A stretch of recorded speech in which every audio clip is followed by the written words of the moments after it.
तो मैंने देवरावा बाबा के बारे में बताया था। एक संत ने देवरावा बाबा की सारी जानकारी आपको दी थी, लेकिन इस वीडियो में मैं आप सबको ले चल रहा हूँ देवरावा बाबा के आश्रम पे। वो किस मचान पे रहते थे और कैसे आशीर्वाद देते थे, कितने बड़े बड़े लोग उनके पास आए, इस वीडियो में सारी जानकारी आपको दूंगा। ये रास्ता आप देख रहे होंगे दोस्तों, दूर तक अगर आपकी निगाह जा रही है तो यही रास्ता है देवरावा बाबा के आश्रम तक आपको पहुंचाएगा। दो रास्ते हैं, मार्ट से जो होकर आएंगे तो वो इसी रास्ते से होकर आएंगे, यहाँ से लिंक मार्ग मिलता है जो मैं आगे वीडियो में आपको दिखाऊंगा। दूसरा एक रास्ता है कच्चा पुल होकर, जो वृंदावन से लोग आते हैं, कच्चे पुल से होकर आते हैं, जो केसी घाट को जोड़ता हुआ आता है और वो भी देवरावा बाबा के आश्रम तक लेकर आता है। यानी दो रास्ते हो गए, एक मार्ट के रास्ते से, एक केसी घाट के रास्ते से। अब चलिए देवरावा बाबा के आश्रम तक लेकर आपको चलते हैं।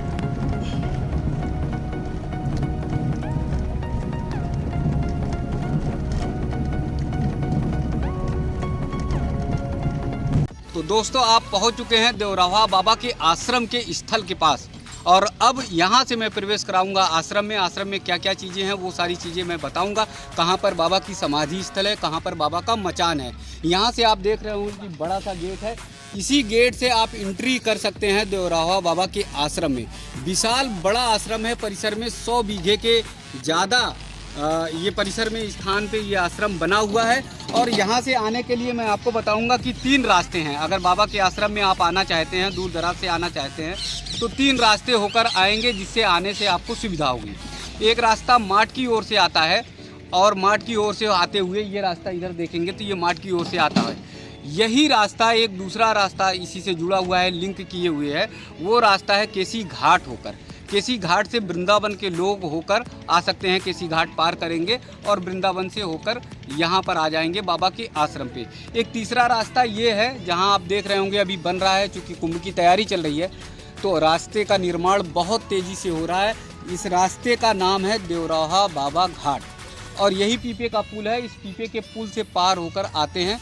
अभी वर्तमान में इस पीपे के पुल पर निर्माण कार्य चल रहा है, तो इसलिए सिर्फ और सिर्फ पैदल वाले और बाइक वाले आ सकते हैं। 4 पहिए की गाड़ी यानी कार जो है या बड़ी गाड़ियां उस पर नहीं आ सकती हैं। तो आप अगर आएँ तो इन 2 रास्तों से आएँ, एक तो मार्ट के रास्ते से और दूसरा केसी घाट के रास्ते से, जिससे आपको वाहन में आने से सुविधा हो।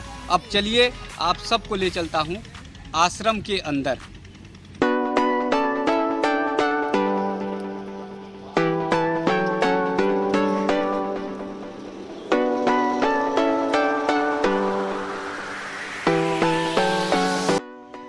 तो दोस्तों मैं पहुंच चुका हूं ऐसे दिव्य स्थल पर जहां के दर्शन आपको होना बड़ा मुश्किल है। शायद आप देश दुनिया से नहीं आ पाए, तो आपको ये वीडियो के माध्यम से मैं दर्शन करा रहा हूं देवरावा बाबा की समाधि स्थल का।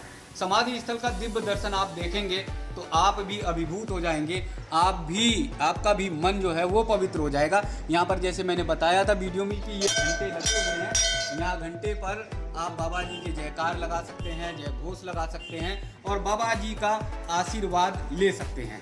यहाँ पर देखिए ये बाबा जी की हुंडी है, दान पात्र है। यहाँ जो भी आता है शीश झुकाता है और बाबा जी के आशीर्वाद के लिए ये दान पात्र में कुछ ना कुछ अर्पित करता है। और यहाँ से मैं ले चल रहा हूँ आप सबको फिर दुनिया के सबसे सर्वश्रेष्ठ सिद्ध योगी बाबा देवरावा बाबा की समाधि स्थल पर। ये समाधि स्थल ऐसी है जहाँ पर बाबा जी ने समाधि ली थी। देवरिया कहते हैं उत्तर प्रदेश जिले के, जो बिहार के बॉर्डर का जिला है, वहाँ देवरिया के रहने वाले बाबा थे। लेकिन बाबा जी को यमुना जी और गंगा जी बहुत ज़्यादा प्रिय थी, और इसीलिए बाबा जी कभी कभी प्रयाग में चले जाया करते थे, कभी कभी यमुना जी पर आ जाया करते थे। और यहाँ स्थल पर आकर यहाँ 1990 में उन्होंने समाधि ली। यही पवित्र स्थल है, यही देव स्थल है जहाँ पर बाबा की समाधि स्थल है। आप यहाँ से देखेंगे कि यहाँ थोड़ी सी ही दूर पर यमुना जी हैं, जो यमुना जी बह रही हैं, और बाबा जी यहाँ पर आए थे और 1990 में उन्होंने समाधि ली थी। बाबा जी के बारे में ऐसा बताया जाता है कि जब पहले यमुना जी के पास आए, यहाँ वृंदावन में आए, यहाँ पर उन्होंने एक निर्जन स्थान पर उन्होंने आश्रम बना लिया। तो ऐसा ये बताया जाता है, ऐसा ये कहा जाता है कि कुछ लोगों को ये संदेह हुआ कि बाबा जी शायद ज़मीन पर कब्जा करने के लिए आएंगे। ऐसी कहानियाँ यहाँ के लोग जो है आश्रम के लोग बताते हैं। फिर बाबा जी यहाँ पे रहने लगे और एक बार क्या हुआ कि यमुना पार से कुछ लोग आए जो लाठी डंडे लेकर आए और बाबा जी पर हमला करने के लिए कि शायद ये ज़मीन को कब्जा कर लें और इन्हें यहाँ से हटाना है। लेकिन ये बताया जाता है कि वहाँ पर एक बड़ा शेर का स्वरूप दिखाई दिया और शेर ने दहाड़ मारी और लोग जो है यहाँ से भाग गए। ऐसा बताया जाता है कि उन्हें तब पता चला कि बाबा जी कितने सिद्ध योगी पुरुष हैं, कितने सिद्ध पुरुष हैं, और उसके बाद से यहाँ धीरे धीरे मान्यता बढ़ती चली गई। बाबा जी जब यहाँ पर रहते थे तो तमाम फोर्स, तमाम पुलिस, तमाम सिपाही यहाँ लाइन लगी रहती थी। पूर्व प्रधानमंत्री अटल बिहारी वाजपेयी जी, पूर्व राष्ट्रपति डॉक्टर राजेंद्र प्रसाद, तमाम ऐसे प्रधानमंत्री, राष्ट्रपति सब बाबा जी के शिष्य थे और जिन्होंने बाबा जी से आशीर्वाद लिया। तमाम लोगों ने साक्षात बाबा जी के दर्शन किए, उनके चरणों से आशीर्वाद लिया। अब यहाँ पर देखिए ये जो पीछे का सीन है, जो पीछे का मैं दिखाना चाहता हूँ, बाबा जी की समाधि स्थल जो बनी हुई है वो भी एकदम पूरी नेचुरल बनी हुई है, घास फूस की बनी हुई है और यहाँ पर लकड़ी से जो है मचान बनाया गया है और इसी मचान स्थल पर ही बाबा जी की समाधि बनाई गई है। ये समाधि भूमि तेज तपो भूमि है और जहाँ अंदर सिर्फ और सिर्फ संत जाते हैं। बाबा जी को दोपहर में 12 बजे के करीब प्रसाद यानी भोग लगाया जाता है और उसके बाद आरती होती है दोनों टाइम। दर्शन करने के लिए लोग बाहर से ही दर्शन कर सकते हैं, अंदर से दर्शन नहीं कर सकते। यहाँ पर जो है देखिए मचान का इधर वाला एक स्वरूप जो है मैं दिखाऊंगा कि मचान का इधर का स्वरूप जो है वो कैसा दिखता है। बाबा जी का जो आश्रम का स्वरूप है वो आपको आश्रम का स्वरूप दिखाई देगा। अब इसके बाद मैं बाबा जी के और आश्रम में क्या क्या चीज़ें हैं वो मैं दिखाऊंगा और एक दर्शन और मैं आप सबको दिखाऊंगा बाबा जी का मचान, जहाँ पर बैठकर वो पैर से आशीर्वाद देते थे। बस कुछ ही क्षण में आप सबको मचान की ओर ले चल रहा हूँ। दोस्तों जिस मचान पर बैठकर आशीर्वाद बाबा देते थे, आज उसके साक्षात दर्शन कराने के लिए मैं आप सबको लेके चल रहा हूँ। इसी मचान से बाबा देश और दुनिया में प्रसिद्ध हुए और यही मचान ऐसा था कि जहाँ से बाबा उतरा नहीं करते थे और वहीं पर आशीर्वाद देते थे। बस कुछ ही क्षण में आपको मचान के दर्शन कराऊंगा, आप भी उस दर्शन को देखेंगे तो अभिभूत हो जाएंगे। ये विशाल जो मचान आप देख रहे हैं यही बाबा का मचान है और यही यमुना जी के किनारे पर बाबा जी मचान पर बैठकर लोगों को आशीर्वाद देते थे अपने पैरों से, अपने चरणों से। जो भी बाबा के चरणों से, पैरों से आशीर्वाद पा जाता था वो धन्य हो जाता था। बहुत विलक्षण उनका दर्शन हुआ करता था बाबा जी का। जैसे मैंने आपको वीडियो में बताया कि राष्ट्रपति से लेके प्रधानमंत्री तक सभी उनके दर्शन के लिए लाइन लगाया करते थे। यही मचान है, आप ये मचान देख रहे होंगे। यहाँ के लोगों ने बताया है कि मचान को उसी तरह से रखा गया है जैसे प्राचीन समय में बाबा मचान पर बैठते थे उसी तरह से, और उसकी प्राकृतिक छटा भी उसी तरह से बनाई गई है। मचान पर आप देख रहे होंगे कि ये सागौन की लकड़ी है, मजबूत लकड़ी लगी हुई है।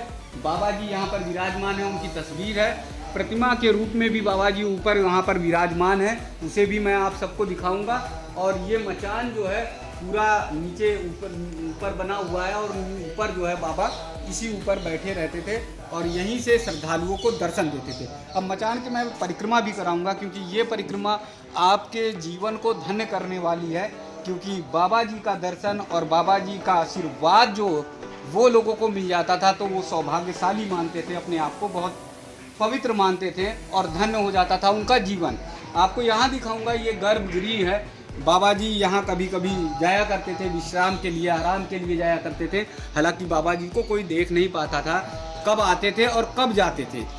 अक्सर उन्हें देखा गया है तो वो जो है मचान पर ही बैठे दिखाई दे जाते थे और वो भी बहुत मुश्किल से उनके बाबा जी के दर्शन हो पाया करते थे। ये स्थल है, यहाँ पर तखत रखा गया है, यहाँ पर वेद पुराण और रामायण रखी गई है और यहाँ से फिर आप सबको मैं ले चल रहा हूँ दर्शन कराने के लिए, पूरी परिक्रमा कराने के लिए जो मचान स्थल है बाबा जी का। यहाँ जो पीछे का लुक देखिए, पीछे का जो व्यू है वो देखिए। इस पीछे के व्यू में आप देख रहे होंगे कि सीधे छप्पर का ये मचान बना हुआ है, छप्पर की तरह बनाया गया है।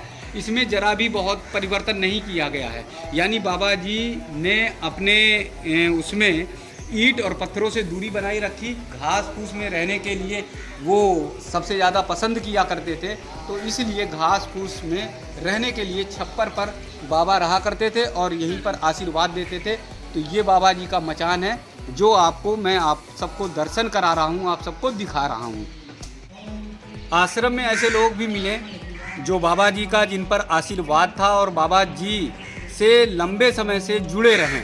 हमारे साथ हैं श्रीनिधि जी, जिन्होंने बाबा जी का आशीर्वाद उन्हें मिला और बाबा जी के दिव्य स्वरूप को किस तरह से देखा और बाबा जी की महिमा क्या थी, वो मैं आपसे बात करूंगा। आपका बहुत बहुत स्वागत है। बाबा जी की महिमा क्या थी और कौन कौन से लोग बाबा जी से दर्शन करने के लिए आया करते थे? जय श्री राधे। मैं वृंदावन से पधारा हूँ। बाबा जी का दर्शन करने की आकांक्षा लेकर के मैं कई बार यहाँ पर आया हूँ।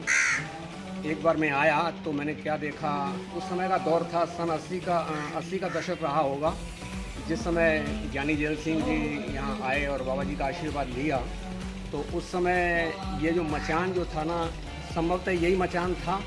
तो बाबा जी इस पर विराजमान थे, मैंने दूर से दर्शन किया था और बहुत से राजनीतिक लोग भी आए थे वहाँ पर। तो ज्ञानी जी जैल सिंह जी का जो दर्शन उन्होंने किया और आशीर्वाद बाबा का लिया। बाबा ने ऊपर से मचान से पैर छुआया था, है ना, और ये आशीर्वाद लेकर के इसका प्रचार भी मीडिया में बहुत हुआ, जिसमें कुछ लोगों ने इसको एक बहुत बड़ा अच्छा लक्षण देश के लिए कहा कि देश के जो राष्ट्राध्यक्ष हैं ना, वो संतों से कृपा लेकर के जब देश चलाएंगे तो देश का भविष्य उज्जवल होगा। कुछ ऐसे लोग भी थे जिन्होंने इसके विषय में गलत धारणाएं रखी कि एक देश का राष्ट्राध्यक्ष एक फ़कीर के चरणों में बैठता है तो क्या देश चलाएगा, इस प्रकार की भावनाएं रहती हैं। लेकिन कुल मिलाकर के मैं इस बात को मानूंगा कि बाबा जी निश्चित रूप से ब्रह्म से जुड़े हुए थे। उनका जो शरीर था वो ब्रह्ममय था और उन्होंने इस प्रकार के चमत्कार दिखाए। उनकी शिक्षाओं में भी स्पष्ट झलकता है कि मनुष्य को हमेशा भगवान के सानिध्य में ही रहना चाहिए, भगवान के सानिध्य में रहना चाहिए। भगवान की साक्षात आराधना करे या भगवान के परमात्मा स्वरूप की आराधना करे या ब्रह्म स्वरूप तो जीव स्वयं भी है और ब्रह्म की आराधना करना चाहिए। इसके बीच में बहुत सारी जो वस्तुएं प्राप्त होती हैं सिद्धि के रूप में, वो बाबा जी को भी प्राप्त थी। लेकिन बाबा जी का स्पष्ट कथन था कि इन सिद्धियों में आकर्षित न होकर के अपने परम तत्व को प्राप्त करो। तो ऐसे संतों की कृपा हुई। आज मैं बहुत समय के बाद में पुनः यहाँ पर आया हूँ और दर्शन करके मैं अपने आप को गदगद कर रहा हूँ, महसूस कर रहा हूँ। इन बंधु जो यहाँ पर बहुत बढ़िया तरीके से देख रहे हैं, दर्शन कर रहे हैं, मेरी मुलाकात हुई, मैं भी बड़ा खुश हुआ इनको देख करके। और मैं चाहता हूँ कि बाबा जी का आशीर्वाद और वृंदावन का आशीर्वाद और उसका नाम क्या यमुना जी का आशीर्वाद और बहुत बढ़िया समय प्राप्त हुआ है कि कुंभ का मेला भी यहाँ चालू हो रहा है, जिसका दर्शन देख करके हम गदगद हो रहे हैं। हम सभी से चाहते हैं कि निश्चित रूप से मानव जीवन प्राप्त किया है तो निश्चित रूप से वृंदावन का, यमुना जी का और कुंभ के मेले का तथा बाबा जी का आशीर्वाद अवश्य ग्रहण करें। जय श्री राधे, जय श्री कृष्ण। अभी श्रीनिधि जी ने जैसे बताया कि बाबा जी की महिमा के बारे में कि ज्ञानी जैल सिंह आशीर्वाद लेने आए थे और उसके बाद पूरे देश भर में ये चर्चा हुई थी कि राष्ट्र अध्यक्ष जो है बाबा जी से चरणों से आशीर्वाद ले रहा है। तो आप बाबा जी की महिमा के बारे में अच्छे से जान गए होंगे। आश्रम में आपको तमाम चीज़ें देखने को मिलेंगी। मैं आपको ले आया हूँ यहाँ पर जो है केरल की गाय है, गौशाला है, तो केरल की गाय है और आप ये देख रहे होंगे कि इनकी कितनी आक्रामकता है और ये एकदम मारने के लिए दौड़ रही हैं। इनके सींग भी बड़े विशाल हैं, जैसे बारहसिंघा जैसा है वैसे सींग है। और अगर ये गाय जो है छूट जाए तो लग रहा है कि मारने के लिए दौड़ पड़ेंगी। इन्हें ज़रा जूम करके, थोड़ा सा जूम करके दिखाएंगे, थोड़ा सा पास करके दिखाएंगे। इनकी सींगें देखिए कितनी बड़ी हैं और ये मारने के लिए एकदम दौड़ रही हैं और डर भी लग रहा है कि अगर ये खुल गई तो दौड़ा कर मारेंगी भी। उधर भी एक नंदी बाबा है, नंदी बाबा को देखेंगे। नंदी बाबा भी जो है उनके भी सींग जो है बहुत बड़े हैं। तो ये आपको आश्रम में दिखाई देगा कि केरल की गाय जो है वो कितनी तेज हैं और कितनी, इनका दूध जो है वो कितना देती हैं, दूध कितना है पर डे का? दूध तो थोड़ा कम होता है पर वो गाढ़ा होता है। ये दूध इसकी ये केरल के गाय की खास बात है कि इनका दूध बहुत मीठा और गाढ़ा होता है, इसलिए यहाँ पर आश्रम में लाई गई हैं। और यहाँ पर भी आप देख रहे होंगे, यहाँ पर जो छोटी छोटी गायें हैं, ये गाय जो है आंध्र प्रदेश की हैं। आंध्र प्रदेश से ये लाई गई हैं और वो इसलिए कि इनका दूध जो है मीठा और गाढ़ा होता है। यहाँ पर देखिए कि बछड़े के साथ कैसे ये दुलार और प्यार भी कर रही हैं गौ माता, जब वो शांत रहती हैं। लेकिन उसके बाद अगर देख जाती हैं तो आक्रामक हो जाती हैं, मारने के लिए दौड़ती हैं। अभी चूँकि यहाँ हम लोगों से परिचित नहीं है तो इसलिए उनका जो है थोड़ा सा गुस्से में स्वभाव है।